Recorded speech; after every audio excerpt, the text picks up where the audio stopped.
Chapter का नाम लिख लो बेटा वेक्टर। अब इसमें क्या होता है, दो चीजें तुमने पढ़ी होगी क्लास 9th में या 10th में, एक होती है स्केलर क्वांटिटी और एक होती है वेक्टर क्वांटिटी, है ना। स्केलर क्वांटिटी क्या होती है बेटा, कोई बच्चा बताएगा? जिसमें सिर्फ और सिर्फ मैग्नीट्यूड होता है बेटा, उसको हम लोग बोलते हैं स्केलर क्वांटिटी। जैसे मान ले बच्चा, स्केलर क्वांटिटी की मैं बात करूं अगर, तो स्केलर में क्या होता है, तो लिखोगे ओनली मैग्नीट्यूड होता है, इसमें ओनली मैग्नीट्यूड होता है। जैसे एग्जांपल अगर लें, मान ले बेटा मैंने एक एग्जांपल दिया मास, ठीक है, मैंने बोला किसी चीज़ का इतना मास है, तो डायरेक्शन तो मैंने नहीं बताई ना कि किस डायरेक्शन में है क्या है, ऐसे ही मैंने बोल दिया बेटा डिस्टेंस। अगर मैंने बोला कि ये बच्चा 2 किलोमीटर डिस्टेंस कवर करके यहाँ कोचिंग पे आया है, ठीक है, तो ये तो मैटर नहीं करता ना ये कौन सी गली से घूम के कैसे आया है, बस ये मालूम है कि 2 किलोमीटर डिस्टेंस कवर करी है इसने, ठीक है। तो ये जो नॉर्मल चीज़ें होती हैं, ये जिसमें डायरेक्शन मैटर नहीं करती, उसको हम लोग बोलते हैं स्केलर क्वांटिटी। अब मैं बात करता हूं फिर वेक्टर क्वांटिटी क्या होती है। तो वेक्टर में बेटा मैग्नीट्यूड भी होता है और डायरेक्शन भी होती है। मैग्नीट्यूड भी होता है, both magnitude and direction, magnitude and direction. जैसे एक एग्जांपल लेते हैं, मैंने डिस्प्लेसमेंट बोला, डिस्प्लेसमेंट जीरो हो सकता है या डिस्टेंस, डिस्प्लेसमेंट जीरो हो सकता है। मान लो बेटा मैं सेंटर पे हूँ, पूरे दिन कालका जी घूमता रहूँ और बाद में आके यहीं सेंटर पे आ जाऊँ, तो मेरा ओवरऑल डिस्प्लेसमेंट कितना हुआ, जीरो हुआ। तुम लोगों का भी जीरो ही है, शाम को घर ही जाओगे दिन भर घूमने के बाद। तो डिस्प्लेसमेंट जो है, तो ये हो गया बेटा वेक्टर क्वांटिटी हो गया, वेक्टर क्वांटिटी हो गया डिस्प्लेसमेंट। अच्छा ऐसे ही नेक्स्ट, अगर मैं वेलोसिटी की बात करूं तो वेलोसिटी क्या है, वो भी मैटर करता है डायरेक्शन पे। तो ये भी बेटा तुम्हारी जो एग्जांपल रहेगा, ये हो जाएगा तुम्हारा डिस्प्ले, इसका वेक्टर क्वांटिटी हो जाएगी। समझ में आ रहा है कि वेक्टर क्वांटिटी क्या होती है। पहले इतना जल्दी से कॉपी कर लो, जल्दी लिखो।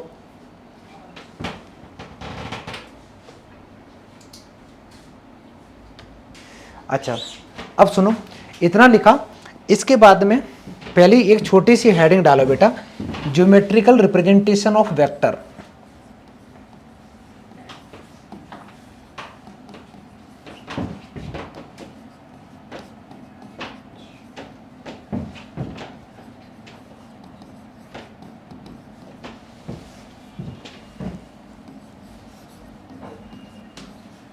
कैसे हम लोग वेक्टर को रिप्रेजेंट करेंगे। मान ले बच्चा तुम्हारे पास में एक पॉइंट ए है, एक पॉइंट ए है और एक पॉइंट तुम्हारे पास बी है, ठीक है। एक पॉइंट ए है, इस ए पॉइंट को मैं बोल रहा हूं इनिशियल पॉइंट। इनिशियल पॉइंट तुम्हारा ये हो गया और ये हो गया बच्चा तुम्हारा फाइनल पॉइंट, ये हो गया तुम्हारा फाइनल पॉइंट। इनिशियल पॉइंट हो गया, फाइनल पॉइंट हो गया, ठीक है। ए भी एक वेक्टर है, मैं इसको डिनोट कर दे रहा हूं कि ये ए भी वेक्टर है। एक चीज याद रखना, कभी भी बेटा वेक्टर डिनोट करोगे तो उसके ऊपर ऐसे एरो बनाओगे, कभी भी तुम एरो ऐसे नहीं बनाओगे। लॉजिक समझ में आ रहा है? एरो हमेशा उधर को ही बनाओगे, ऐसे एरो नहीं बनाओगे, ये कोई तरीका नहीं होता है। अब ध्यान से सुनना, ये इनिशियल पॉइंट है, ये तुम्हारा फाइनल पॉइंट हो गया। ये इनिशियल फाइनल की कहाँ से आ गई मेरे को पता है, डायरेक्शन मैटर करता है। अच्छा अब यहाँ के इसके भी तो कुछ कोऑर्डिनेट होंगे ना बेटा। अगर मैं दो डायमेंशन की बात करूँ, 2D की बात करूँ, तो क्या क्या होता है उसमें, या तो x होता है या y होता है। और लेकिन हम लोग बेटा जो वेक्टर पढ़ रहे हैं, वेक्टर और 3D, ये हम लोग 3 डायमेंशन की बात कर रहे होते हैं। सपोज ये वाला जो लाइन है, ये कॉर्नर, ये है पूरा x एक्सिस मान लेते हैं, या ये मान लेते हैं x एक्सिस, ये है y एक्सिस, ये है तुम्हारा z एक्सिस। मैंने एक पॉइंट यहाँ ले लिया, ये ले लिया यहाँ पे, ठीक है। इस पॉइंट के मैं बता रहा हूँ कोऑर्डिनेट क्या होंगे, तो तुम क्या करोगे, यहां से लेके x एक्सिस तक की डिस्टेंस चेक करोगे कितनी है, फिर वाई एक्सिस तक से डिस्टेंस चेक करोगे और जेड एक्सिस से डिस्टेंस चेक करोगे, तीनों चेक करोगे तो इसके कोऑर्डिनेट बन जाएंगे एक्स, वाई, जेड, जो भी कोऑर्डिनेट होंगे 2, 5, 8 समथिंग जो भी होगा, तो हम लोग वैसे रिप्रेजेंट करेंगे। तो ये अभी मैंने ए ले लिया तो इसका मतलब है ये एक्स, वाई, जेड कोई पॉइंट है, ये भी बेटा एक्स, वाई, जेड कोई एक पॉइंट है। मैं थोड़ी देर में बताऊंगा अभी कैसे कैसे रिप्रेजेंट करते हैं। तो ये सिर्फ लिख लो, इतना जल्दी लिखो। एक इनिशियल पॉइंट होता है, पहले वाला इनिशियल है, दूसरा वाला फाइनल पॉइंट होता है। और जब भी कभी वेक्टर बनाओगे तो फाइनल पॉइंट में से इनिशियल पॉइंट को माइनस करके वेक्टर बनाते हैं। जल्दी लिखो स्पीड में। लिखने के बाद में बेटा हेडिंग डालो, जल्दी लिखो, types of vector.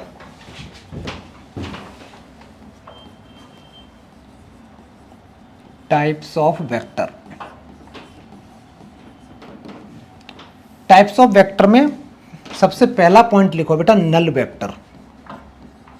Null vector नाम से ही समझ में आ रहा है, नल का मतलब बेटा बिल्कुल नल्ला वेक्टर, कुछ नहीं है, जीरो, इसमें कुछ नहीं है, जीरो वेक्टर को बेटा नल वेक्टर बोलते हैं। तो हम लोग नल वेक्टर बोलें या बेटा फिर इसको हम लोग जीरो वेक्टर बोलें, जीरो वेक्टर। इसको डिनोट ऐसे करते हैं, जीरो बनाया ऐसे लिख दो बेटा, ठीक है, जीरो वेक्टर। जीरो वेक्टर को और अच्छे से लिखोगे तो जीरो आई, जीरो जे, जीरो के, वो मैं थोड़ी देर में बताऊंगा। अभी सिर्फ मान लो जीरो नल वेक्टर कुछ ऐसे होता होगा। ऐसे ही अगर मैं दूसरा वेक्टर लिखूं टाइप 2 कर, इसी में इक्वल वेक्टर, इक्वल वेक्टर्स। दो वेक्टर इक्वल कब होंगे?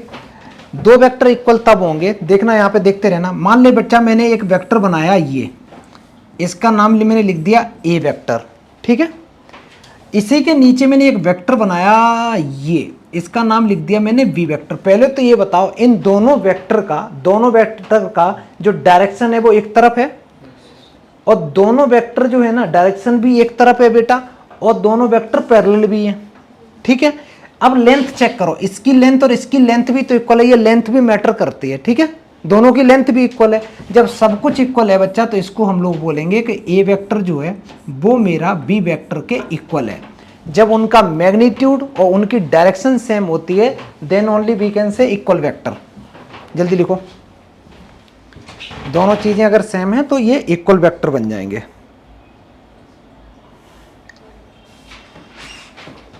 अच्छा, अगर मैं इसी में थोड़ा सा चेंज कर दूं बेटा,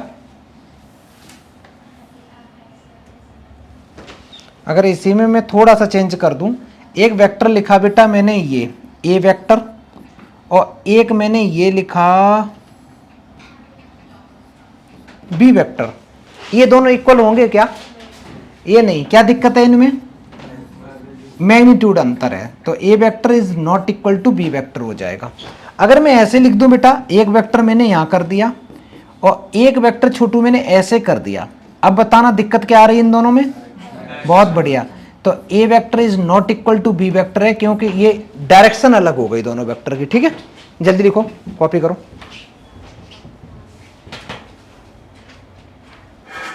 इसके बाद हेडिंग लिखो बेटा, थोड़ा जल्दी जल्दी लिखो।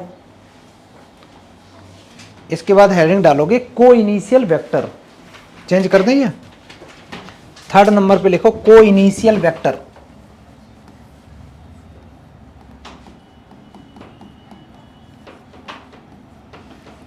को इनिशियल वेक्टर नाम से ही पता चल रहा है, एक ही पॉइंट से एक पॉइंट ले लो, यहां से ऐसे वेक्टर बनाओ। एक सपोज तुमने ये बनाया ए वेक्टर बेटा, एक ये बना दिया तुमने बी वेक्टर, एक तुमने ये बना दिया सी वेक्टर। ये सारे के सारे एक ही पॉइंट ओ से ही तो जनरेट हो रहे हैं, तो इसका मतलब है ये सारे के सारे को इनिशियल वेक्टर हैं, इन सब का इनिशियल पॉइंट सेम है, ठीक है। जल्दी लिखो को इनिशियल वेक्टर। इसके बाद लिखो negative of A vector, 4th number.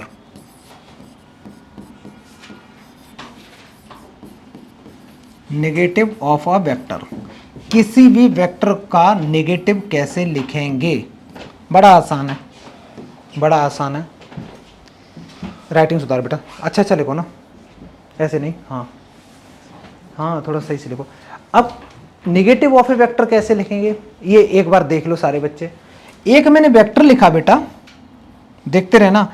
मैंने लिखा A B vector, A B vector लिखा, इसका मतलब ए से बी की तरफ है ए बी वेक्टर, और इसको मैंने क्या कर दिया, उल्टा कर दे रहा हूं। मतलब ए बी वेक्टर था, ए पॉइंट से बी की तरफ था, अब मैं बी से ए की तरफ करना चाह रहा हूं, तो मैं ऐसे लिखूंगा बी ए वेक्टर।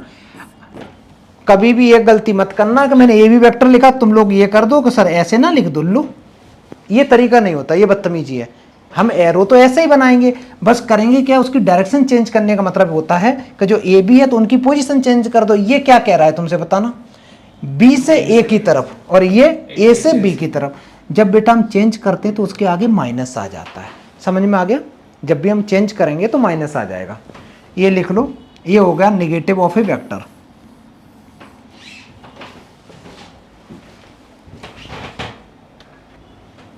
अब आगे लिखो बेटा,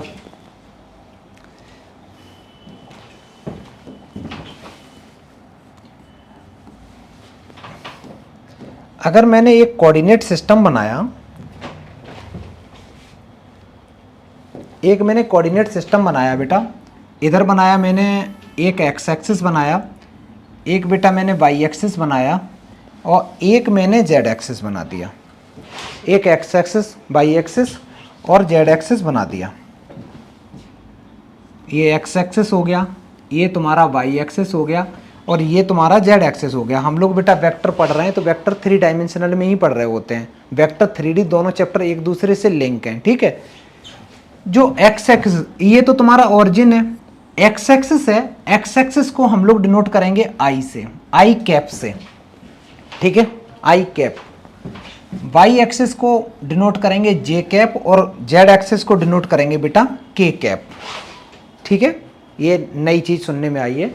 जो एक्स एक्सिस में कोई पॉइंट होगा, जैसे पॉइंट क्या होते हैं, पॉइंट है, मैं बोलूँ कोई 3D पढ़ा था क्लास 11th में, तो पॉइंट क्या थे, 2, 3, 4।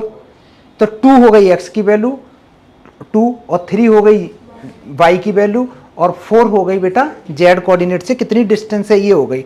अब यहीं पे मैंने अगर लिख दिया इसी चीज़ को, मैंने बच्चा ऐसे लिख दिया 2i + 3j + 4k।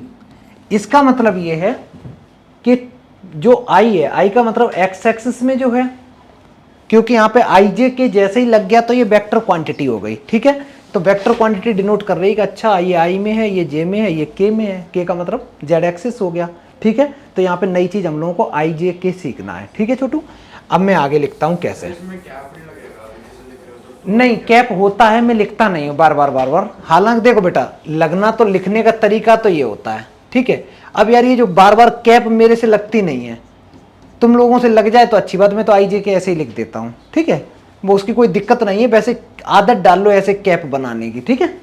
चलो, अब सीन ऐसे होता है, मान ले बेटा तुम्हारे पास में एक मैंने पॉइंट लिखा, कोई मैंने पॉइंट लिखा, पॉइंट है 2, 3, 4, ये नॉर्मल पॉइंट है। और इस पॉइंट से मैंने बोला कि इससे पोजीशन वेक्टर बनाओ। पॉइंट गिवन है, पॉइंट से पोजीशन वेक्टर बनाना है, तो पॉइंट से पोजीशन वेक्टर बड़ा आसान है बनाना। पोजीशन वेक्टर मतलब सीधी सीधी बात ये है ना बच्चा, तुम्हारे पास में जो पॉइंट गिवन है उससे वेक्टर बनाना आसान। कैसे बनाएंगे, तो पहले वाला है ये x की वैल्यू, ये y की है, z की, तो इसको लिखोगे 2i + 3j + 4k। समझ में आ गया। इस पर कैप लगा दो छोटू, ये कैप लगा दो, ठीक। अगर मान ले बेटा यहाँ पे जो 4 था, 4 के आगे -4 होता तो मैं यहाँ माइनस लगा देता, ठीक है। तो अगर पॉइंट गिवन है तो पॉइंट से तुम वेक्टर बना लोगे, ये इसका पोजीशन वेक्टर बोला जाता किसी पर्टिकुलर। और दूसरी चीज, अगर मेरे पास पहले से कोई चीज ऐसे लिखी हुई है तो इसका मतलब उससे हम पॉइंट भी तो बना सकते हैं, कह सकते हैं कि इसके कोऑर्डिनेट होंगे 2, 3, 4। समझ में आया। इतना कॉपी करो, जल्दी करो। इसमें लिख दो बेटा कि रिप्रेजेंट कर रहे हैं ना वेक्टर को।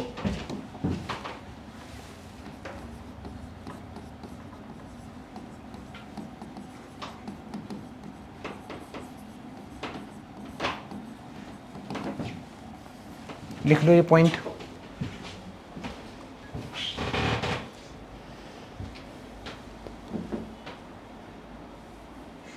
इसमें ज़्यादा थ्योरी नहीं है, बहुत छोटा सा चैप्टर है, बहुत प्यार से पढ़ेंगे, गिने चुने टॉपिक हैं। एक यूनिट वेक्टर है, पोजीशन पॉइंट निकालना है, ऐसे ही बेटा क्रॉस प्रोडक्ट है और डॉट प्रोडक्ट है। ये 3-4 टॉपिक हैं और कुछ भी नहीं है। फिर डायरेक्शन रेशियो होंगे, डायरेक्शन कोसाइन होंगे। चलो अब ये हो गया। अब इसी के बाद में आगे सीखते हैं कैसे होगा। वेक्टर पे हम लोग क्या क्या ऑपरेशन कर सकते हैं। तो लिखो बेटा ऑपरेशंस ऑन वेक्टर। वेक्टर पे क्या क्या ऑपरेशन हम लोग कर सकते हैं। जैसे सबसे पहला आता है एडिशन ऑफ वेक्टर। सबसे पहले हम लोग बच्चा एडिशन ऑफ वेक्टर सीखेंगे। एडिशन ऑफ वेक्टर अगर मैं इसको ग्राफिकली बताऊं तो ग्राफिकली तो ये सीन होता है, दो वेक्टर को ऐड करने का तरीका ये होता है। ध्यान से देखो बेटा, अगर मान ले छोटू मैंने एक वेक्टर लिखा, ये है तुम्हारा मान लो ए वेक्टर, ठीक है, और एक वेक्टर है बी वेक्टर। तो ए वेक्टर ये है, तो B vector A vector plus B vector अगर निकालना है तो दूसरा वेक्टर तुम ये वेक्टर जैसे ही खत्म होता है उसी के आगे चालू कर दो। ये जो निकल के आया है इसको हम लोग बोलेंगे ए वेक्टर प्लस बी वेक्टर। समझ में आया? मतलब सीधी सीधी बात है, एक का हेड दूसरे का टेल आपस में चिपक जाते हैं, ऐसे वेक्टर को ऐड करते हैं। नॉर्मल ग्राफिकली अगर मैं बात करूं तो अब इसी को अगर एल्जेब्रिकली देखूं तो ये बड़ा आसान होता है, दिमाग भी नहीं लगाना है। मान ले बच्चा तुम्हारे पास में एक ए वेक्टर गिवन है 2i plus 3j plus k, और बी वेक्टर तुम्हारे पास गिवन है बेटा 3i minus 2j plus 4k, और मैंने बोला कि फाइंड ए वेक्टर प्लस बी वेक्टर निकालना है। तो तुम्हें क्या करना है, पहले ए वेक्टर को पूरा कॉपी कर दो, पहले ए वेक्टर को पूरा बेटा कॉपी कर दो, प्लस साइन लगाओ और बी वेक्टर को कॉपी कर दो। ऐड या सब्ट्रैक्ट करते समय बस एक चीज का ध्यान रखना, आई को आई के साथ, जे को जे के साथ, के को के के साथ ऐड करेंगे। आई का कोफिशिएंट यहाँ पे 2 है, यहाँ आई का कोफिशिएंट कितना है 3, दोनों मिलके कितना बन गए बेटा, तो ये बन गया तुम्हारा 5i कैप। अच्छा जे का कोफिशिएंट यहाँ 3 है, वहां माइनस का है, तो ये बना प्लस का जे बचेगा, सिर्फ जे कैप। समझ में आया? आ रहा बेटा? के का कोफिशिएंट यहाँ 1 है, वहां पे 4 है, दोनों मिलके बेटा 5k कैप हो गया। तो ये दो वेक्टर का एडिशन बन गया। जल्दी लिखो। ऐड करना बड़ा आसान होता है, ऐसे ही सब्ट्रैक्ट करना भी आसान होता है। तो मैं तो ये बोलूंगा कि जहां पे तुमने एडिशन लिखा है ना, एडिशन ऑब्लिक सब्ट्रैक्शन भी कर सकते हो, लेकिन सब्ट्रैक्शन मत करो अभी, केवल ये लिख लो एक अच्छा सा एग्जांपल कि दो वेक्टर को हम लोग ऐड कैसे करते हैं।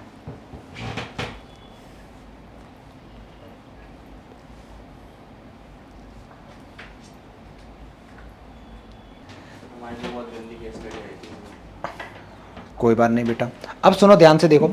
इसके बाद दूसरा लिखो ट्रायंगल लॉ ऑफ एडिशन।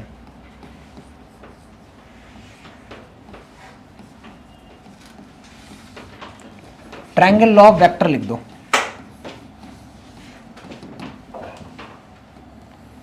इसमें ये सीन होता है, अगर तुम्हारे पास में एक वेक्टर है बेटा, ये इसका नाम मैंने लिख दिया, ये ए वेक्टर है, और एक वेक्टर है तुम्हारे पास में बी वेक्टर। एक वेक्टर ए वेक्टर था, दूसरा चालू हो गया बी वेक्टर हो गया, ठीक है। ये तुम्हारे पास था A B vector, A B, और ये बी सी यहाँ चालू हो गया।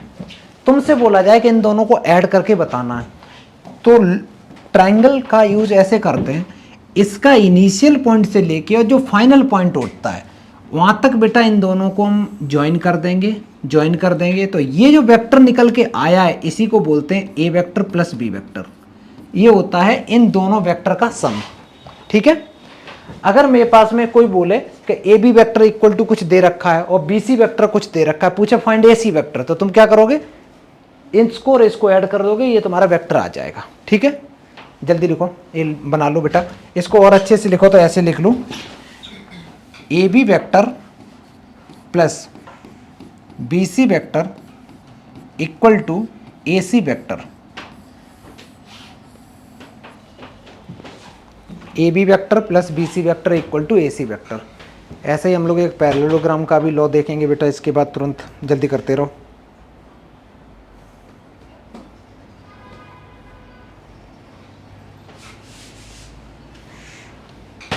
अब इसमें क्या होता है बेटा, मान ले तुम्हारे पास में दो वेक्टर हैं ऐसे, एक वेक्टर है तुम्हारे पास में ओ ए वेक्टर है बेटा, ओ ए वेक्टर है, सपोज इसको मैंने लिख दिया ए वेक्टर, ठीक है। और एक इसी पॉइंट से वेक्टर ऐसे स्टार्ट हुआ, ठीक है, कोई दिक्कत नहीं। इसका मैंने नाम लिख दिया ओ ए लिख दिया, इसका बेटा मैंने ओ बी लिख दिया, ये बी वेक्टर है। और तुमसे बोला गया है कि निकालो इन दोनों का रिजल्टेंट वेक्टर निकालो, मतलब सीधी बात है, इन दोनों को एडिशन में जो वेक्टर आ रहा है रिजल्टेंट वेक्टर वो निकालो। अब ट्रायंगल में बड़ा आसान ये था कि एक वेक्टर ऐसे यहाँ खत्म हुआ, दूसरा यही चालू हो गया, तो मैंने स्टार्टिंग से एंड तक ऐड कर दिया था, आंसर आ गया था।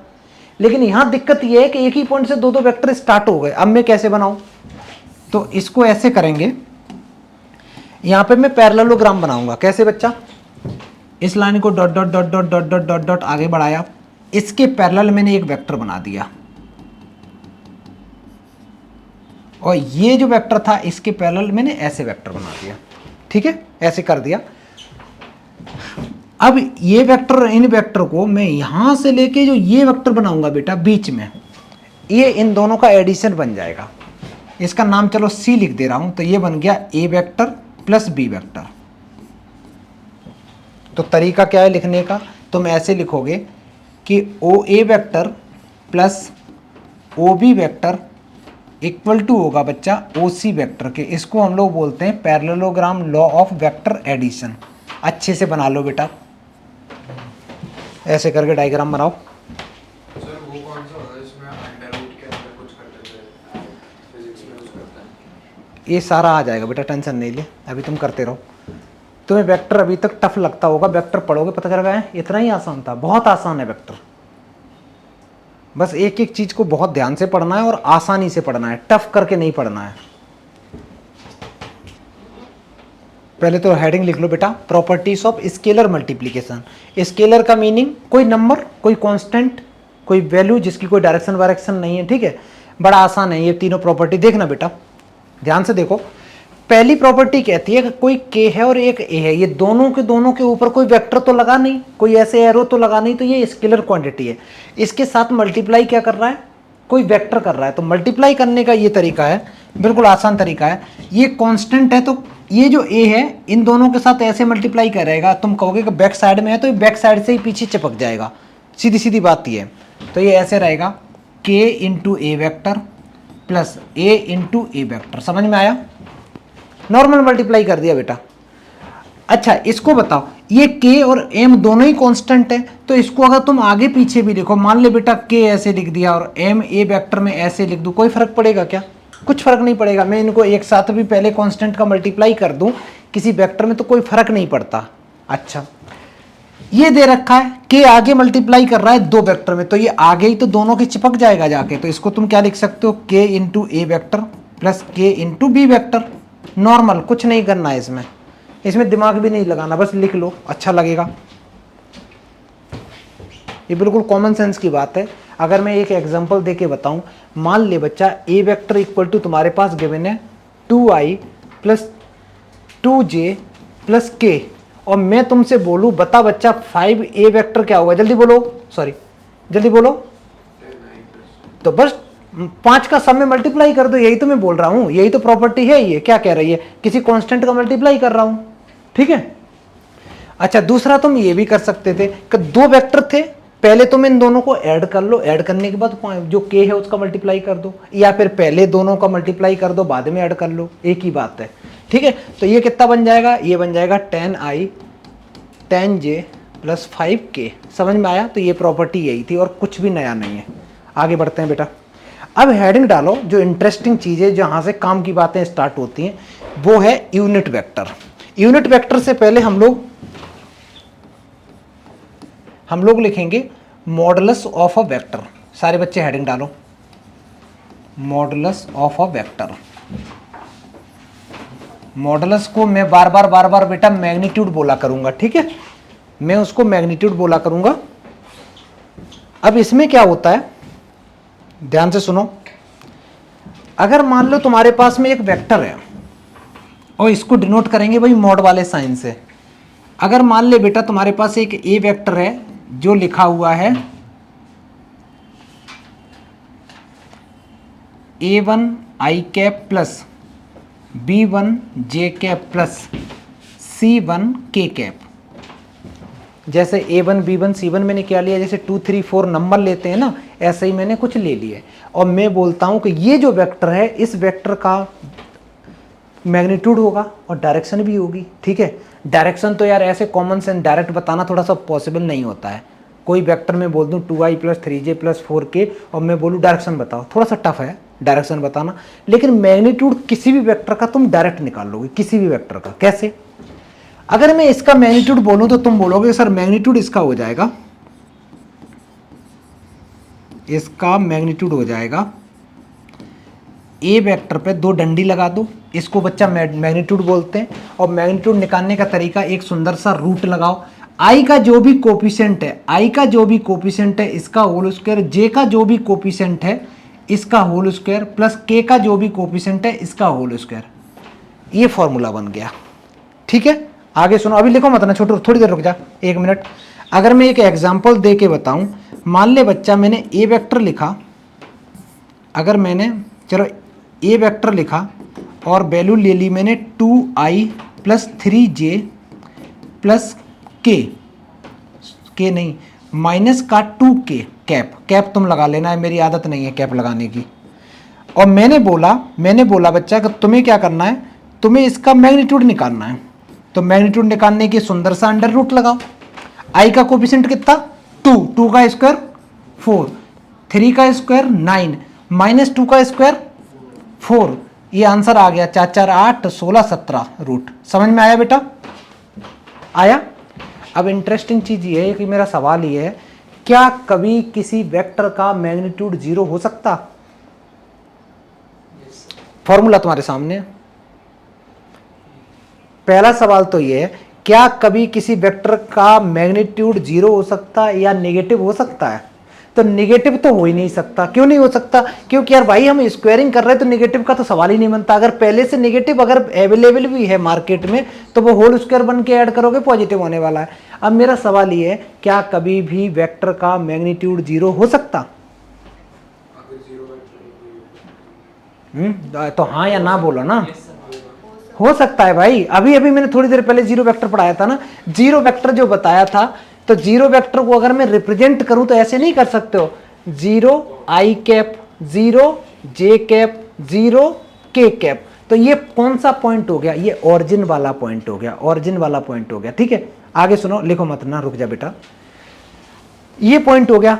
अब मेरा एक सवाल है, जब ये ऑरिजिन वाला पॉइंट है और हम लोग पढ़ रहे हैं वेक्टर में, कि वेक्टर में 2 चीजें होती हैं।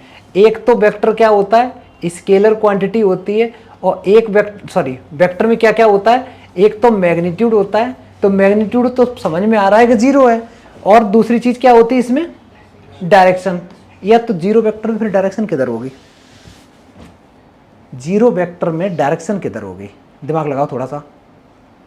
जैसे 2i 3j लिख रहे तो समझ में आ रहा है कहीं तो डायरेक्शन जा रही होगी, इधर इधर कुछ प्लेन में होगा, X Y plane Z Y plane जो भी है। ऑरिजिन पे तो डायरेक्शन किधर होगी, किधर? तो याद रखना जो 0 वेक्टर होता है इसकी जो डायरेक्शन होती है बेटा वो अनडिफाइंड होती है। इसकी डायरेक्शन बेटा अनडिफाइंड होती है, कोई डायरेक्शन नहीं होती है, हम डिफाइन नहीं कर पाते हैं उसको, इधर है इधर है इधर ऊपर नीचे। समझ में आया? एक काम करो, यहां से यहां तक अच्छे से कॉपी करो तो सारा, जल्दी करो। अब हम लोगों के काम की चीज क्या है कि वेक्टर अगर हो तो मैग्नीट्यूड निकाल लोगे सारे बच्चे किसी भी वेक्टर का। वेक्टर को डिनोट किससे करते हैं? वही आई जे के लिखे हो समझ लो वेक्टर है।